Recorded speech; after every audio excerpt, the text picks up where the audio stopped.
ማለት ነው። ገና ወልጄ አንድ ልጅ ወልጄ አራስ እያለሁ በሁለት ከዛ ጥሎኝ ሄደ ማለት ወዴት ነው ሄደው? 2011 ላይ ነበረ የወለድኩት። ወደ ወታደርነት አዲስ አበባ ደርሼ ልምጣ ብሎ ነው የሄደው። ክፍለ ሀገር ነበረ እና አዲስ አበባ ደርሼ ልምጣ ስል እውነት መስሎኛል። መንጃ ፈቃዴን አሳድሼ ልምጣ ስልኝ እውነት መስሎኛል። ለቀኩት፣ ሄደ። እንግዲህ ዛሬ ካልመጣ ነገ ይመጣል በሚለው እኔም ታገስኩኝ፣ ጠበቅኩኝ። ብዙ ጊዜ ላገኘውም አልቻልኩም። በቃ ስልኬን አጠፋፋ፣ ስልኬን ቀየረ። ከዛም በኋላ በቃ የቤት ኪራይ ከፍለን ነው የምንኖረው። ከክፍለ ሀገር ከተማ ላይ ሆነን ራሱ እሱ ስለሚሰራ እኔ እንግዲህ አራስ ነኝ፣ ስራ እየሰራው አይደለሁም፣ ቤት ውስጥ ነኝ። ከዛ በቃ ይመጣል በሚለው ጠበቅኩት። ለራሱኝም የመጡት ቤተሰቦችን ወደ ራሳቸው ቤታቸው ተመለሱ፣ የሱም እንደዚሁ ተመለሱ። ከዛ በኋላ ይመጣል ብዬ ስጠባብቅ ወር ቆጠረ። በሆነ ስልክ ደወለልኝና እና ገኒ እኔ የለውም ወታደርነት ገብቻለሁ፣ በቃ ወደ ቤተሰቦችሽ ሂጂ ይለኛል። ብቻዬን ነኝ እንግዲህ በሰው ሀገር ላይ በቤት ኪራይ ብቻዬን ነኝ። ወደ ቤተሰቦችሽ ሂጂ አለኝ። ነው በቃ በጣም አለቀስኩት። እንግዲህ በኦፕሬሽን ነው የወለድኩትም፣ ገና ራሴንም አላጠነከርኩትም። እዛ ሰው ሀገር ላይም ያቺ ገጠርም ከኛ ትንሽ ትርቃለች፣ ወደ 100 ኪሎ ሜትር። እንዴት ሆኜ በቃ ያሳለፍኳቸው ላይፍ በጣም ከባድ ነበረ። እንደዛ ስለኝ እሺ ብዬ ለቤተሰቦቼ እንግዲህ ጥሩ መልካምነት ስነጋር ስለነበረኝ አልነገርኩትም፣ እንደዛ አረገኝ ብዬ። እሱ ለስራ ውስጥ ተጠርቶ ስለሄደ መጣው ብዬ ነው እቃ ምናምን አስጭኜ ወደ እናቴ ሄድኩኝ። ሲሄድ እናቴም ተቀበለችኝ፣ እናቴ ጋም ቆየው። ከዛም የተረፈ እዛ ገባ። እውነቱን ሲነግረኝ እዛ ወታደርነት ገባ፣ ቆየ። አመት ነው። አመት ከ6 ወር ላይ ልጄን ለማየት እመጣለሁ። እረፍት ሰጥቶኛሉ። ልጄን ለማየት እመጣለሁ። በቃ እኔ ጥፋተኛ እንደሆንኩኝም አውቀዋለሁ። ግን አትቆጭኝም አይደለ? ስመጣ እኔ ለምን እቆጣሃለሁ? የልጅነት ባለም ስለነበረ ለምን እቆጣሃለሁ? መተያው ከምን ያህል ጊዜ በኋላ ነው እንደዛ የሚልሽ? ከአመት ከ6 ወር በኋላ መጥቶ አየ። እሺ ብዬ እኔም ደስተኛ ሆኜ ቤተሰቦቼ ምን ለሱ ያላቸው ፊሊንግ የተለየ ስለሆነ በጣም ከፍ ያለው ነገር ተቀበሉት። እኔም የሱን መልካምነቱን ነው እንጂ የምናገረው መጥፎነቱን ማንም እንዲያወራለት አልፈልግም ብዬ ቆየው። መጣ። በቃ ውስጤ እኔና ውስጤ ነን። በቃ ብቻ የምጨነቀውም ለውስጤ ነው። ብቻ ነገሮቼን የማጋራው ለሰው አላወራም። ብቻዬን ሳሰላስል አንድ ነገር ሳስቸግረኝ አንድ ነገር እንደዛ ልጄም ደግሞ ሲታመምብኝ ምን ስልኝ በቃ ታማን በቃ እሱም ወደ ወታደርነት ገብቷል። ብር እንግዲህ በጣም ልጅ ሲኖር እንኳን ልጅ ሳይኖር ራሱ ብር ያስፈልጋል። እኔ ብር የለኝም ምንም ነገር፣ እሱን የሚያስተዳድረኝ የነበረው። ከዛ ብዙ ሻኪም ሆንኩባቸው ቤተሰቦች ላይም ብዙ ነገሮችን አሳለፍኩኝ። ከዛ 1 አመት ከ6 ወር ላይ መጣ። ተመልሼ ተነገ ወዲያ ነው የሚሄደው አለ። መጥቶኝ ደስ ብሎኝ እንደም ከዛ ወጥቶ ከዛ ግርግር ለምን ገባ? እኔም ቢሆን አንተም ብትሆን አሁን እኔም ቆም ያለው ሰርተን እኮ ወደ ቤት ማግባት እንችላለን። ጤናና እድሜ ስጠን እንጂ ልጃችንን ምትዝ እህት ያለሽ ታናሽ፣ ስለዚህ አትሄድ ወደዛ አትመለስ ብዬ እንትን ስል ምን አለ እሱ። በእርግጥ እኔ የሆሳና ልጅ ነኝ፣ እሱ ደግሞ ትግራይ ነው። በዛ መሃል ምን አደረገው? እንደገና ስህተት ከራሱ ነው የመጣው። አትሄድ ብዬ ስለለመንኩኝ አልተጋፈጥኩም። አትሄድ ብዬ ስለለመንኩኝ ምን አረገኝ? በማታው ጠፍቶ እንደገና ሄደ። በማታው ጠፍቶ ሲሄድ በሁለተኛ ቀን እንዴ ጋር የት ሄደ ነው? አጎቶቼ ቤት የሄድኩ መስሎኝ ነበረ። የት ሄደ ነው ምናምን ብዬ እንትን ስለው አረጋኒ በቃ ተደውሎልኝ ቶሎ ካልመጣ ተብዬ ወጥቻለሁ።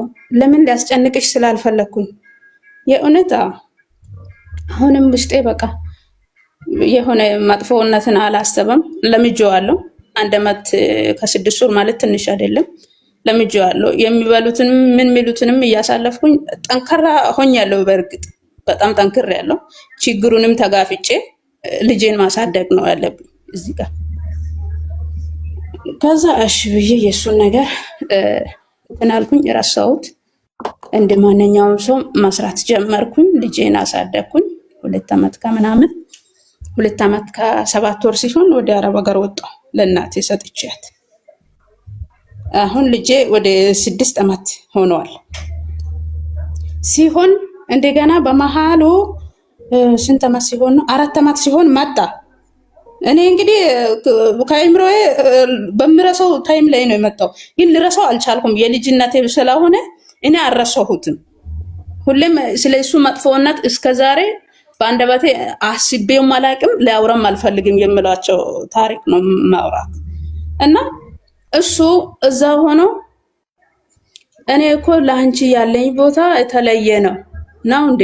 እሺ ለአንተ ለኔ የተለየ ቦታ ካለ እኔ ያልኩበት መንገድ ላይ ካልቆምኩ፣ አንተ ያልክበት መንገድ ላይ ካልቆምኩኝ ምኑን መረን? መንገዱ እየኖረን እኮ አይደለንም። አንተም እኮ እኔን ካሰብክ ልጅህን ካሰብክ እዛ ህይወት ላይ ከምትገባ ቤተሰቦችም የሆነ ነገር ሲያበጃጁ እንስራ፣ እንደዛ ውስጥ ኑሮ እንኑር። አንተ ዛሬ ይሄን ኮንስትራክሽን ሰራተኛ ነው ይሰራል፣ ዳና ቢዝነስ ያገኛል። ከዛ ምንም በተረፈ እየወጣው እሰራለሁ። እኔም አልቀመጥም፣ እንሰራለን፣ እንገባለን፣ ሰላም እንኖራለን። እኔ ሳልገፋት አንተ ገፍተህ ከሄድክ ግን ጥሩ አይመጣም ለአንተ።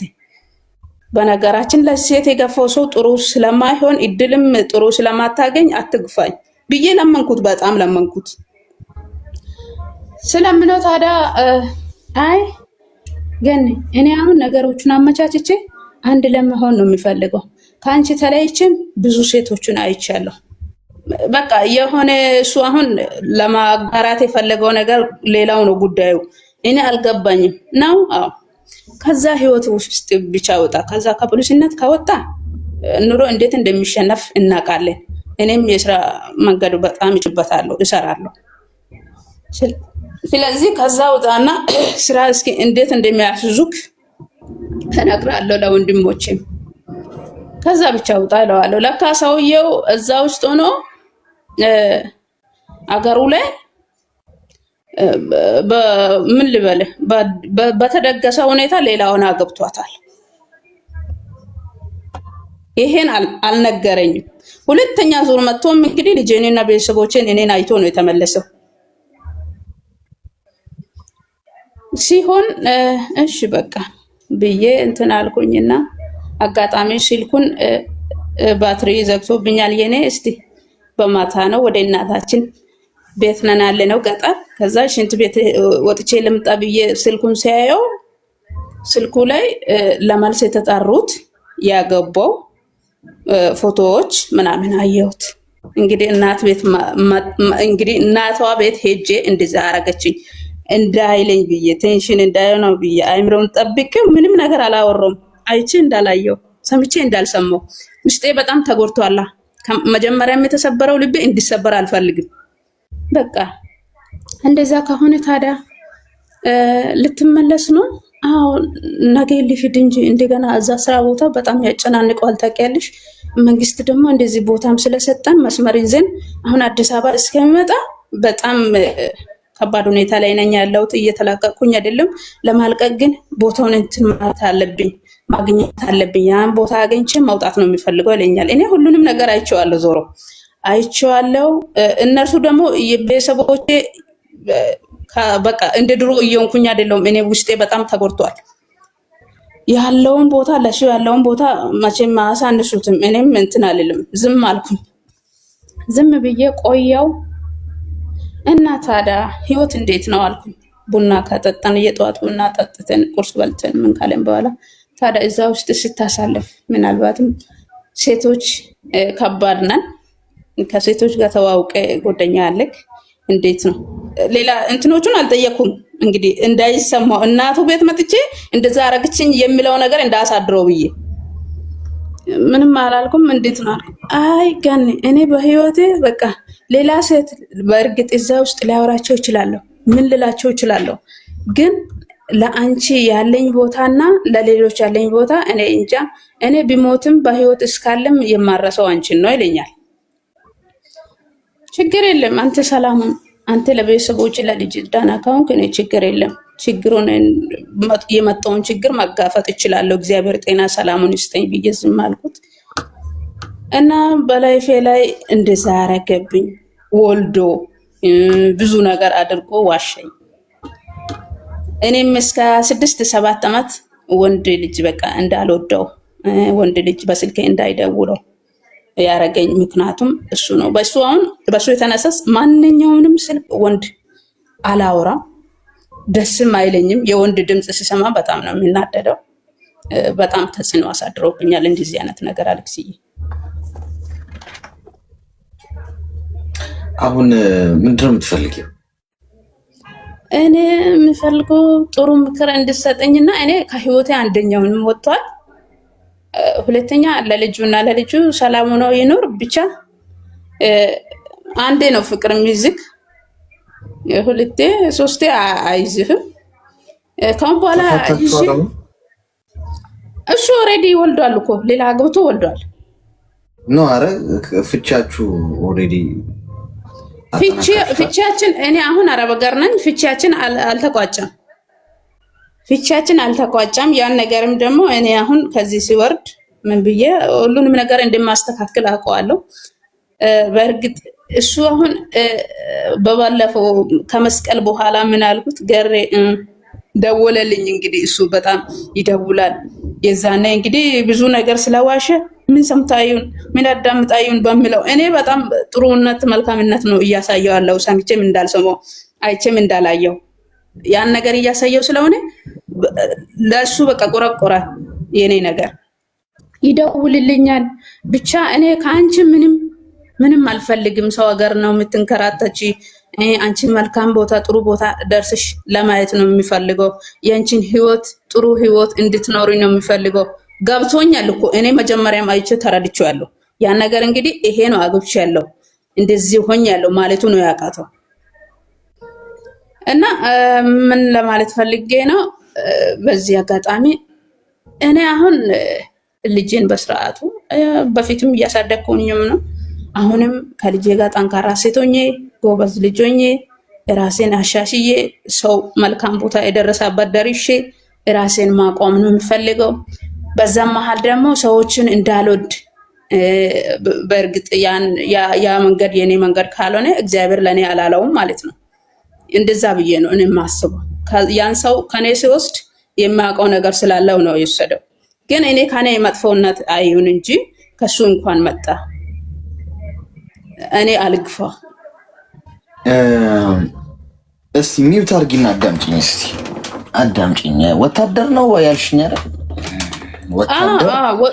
በፊት እኮ ወታደር አይደለም አዲስ ሆኖ ነው በቃ ልጁን ከወለደ በኋላ ነው በ2 ወር ጥሎ ሄደ። እንግዲህ እሺ ሚውት አድርጊ። እኔ ወታደር ነገር በጣም ነው ግራ እየገባኝ ያለው። እኔ ከወታደር ጋር የምታነካኩኝ ጉዳይ አለ። ወታደር አይደለም እሺ። እኔ እናቴ ውትድርና እንደዚህ አይደለም እሺ። ቤቱን አፍርሶ ለሀገር ይሞታለሁ ብሎ የሚያስብ ወታደር የትም ዓለም ላይ የለም እሺ። ውትድርና ከቤት ነው የሚጀምረው። ሀገር ማለት ቤቱ ነው ለአንድ ሰው ከቤቱ ነው የሚጀምረው። ቤቱ ሀገሩ ነች ለአንድ ሰው። ከዛ ሰፈር ግቢ፣ ከዛ ከግቢ ሰፈር መንደር ምናምን እያለ ነው የሚያድገው እና ሀገሩን አፍርሶ ሀገር ምናምን ሊል ይሞክራል እንዴ? ይህ ውትድርና አስተሳሰብ የለውም። ገብቶሻል? ዓለም ላይ ያለ ውትድርና አስተሳሰብ ውትድርና በጣም የሚደንቀኝ ዘርፍ ነው ብያቸዋለሁ። በህይወት ውስጥ ምረጥ ብባል ወታደር መሆን እመኛለሁ ወይ ዶክተር መሆን ወይ ገበሬ መሆን። ደስ እነዚህ 3ቱ ነገሮች በጣም ይመስጡኛል። እንደዚህ አይነቱ ሰው ግን ልብሱን ነው እንጂ የለበሰው ስነ ልቦናው የለውም። ውትድርና ውስጥ ሰው ለሀገሩ ዋጋ ለመክፈል የሚያስብ እንደዚህ አይነት ስነ ልቦና እንዲኖረው የሚጠበቅ እንደዚህ አይነት ዲሲፕሊን እንዲኖረው የሚጠበቅበት ቦታ ላይ ሴት ልጅን የሚጎዳ ወንድ እዛ ቦታ ላይ መገኘት። ልብሱንማ እኔ ማሰፍቼ ልለብሰው እችላለሁ፣ ችግር የለውም እኮ ልቡ ነው ዋናው። ሰው የውትድርና ልብ ከሌለው ልብሱ ቢኖረው ምን ዋጋ አለው? አንድ አርቲስትም እኮ ሊለብሰው ይችላል ለትወና። ገብቶሻል? ሰው ወታደር አይደለም። እሺ ይሄ ሰው ውትድርናንም አይወክልም። ስንት ጨዋ የሆኑ ወታደሮች አሉ። ገብቶሻል? እሱን እርሺው። አንቺን ለማታለል የተጠቀመበት መንገድ ነው ይሄ። የዚህ ሰው አሳሰብ ደግሞ ያደረገሽ ነገር የበደለሽ ነገር ደግሞ ወንዶችን አይወክልም። እሺ ወንዶችን እንድትጠይ አይጠበቅብሽ። ወንድ ሁሉ ብለሽ በአንድ ሙቀጫ ውስጥ ከተሽ ወንዶችን ሁሉ የምትጨፈልቂ ከሆነና የወንድ ልጅ ጥላቻ ውስጥሽ ካለ ይሄ ሰውዬ የሚፈልገውን አግኝቷል ማለት በህይወትሽ ውስጥ ማሳካት የሚፈልገው ነገር እንዲያሳካ አግዝሽው ማለት ነው። ፍላጎቱ ተሟላ ማለት እንዲሆነሽ እንድትኖሪ ነው እሱ የሚፈልገው። አንቺ ግን በጣም ጨዋ ሴት ሆነሽ የጎዳኝ አንድ ወንድ ነው ብለሽ ለሌላው ወንድ ጥሩ አመለካከት ኖሮሽ ዋይስ ሆነሽ ለወንድ ልጅ ያለሽ አመለካከት ወንድ ልጅ አባትሽ ነው፣ ነገ ልጅሽ ነው፣ የምትወልጂው ልጅ ወንድ ልጅም ሊኖርሽ ይችላል። አሁንም ነገም ደግሞ ቤተሰብ መስርሽ ልጅሽ ወንድ ልጅ ሊሆን ይችላል።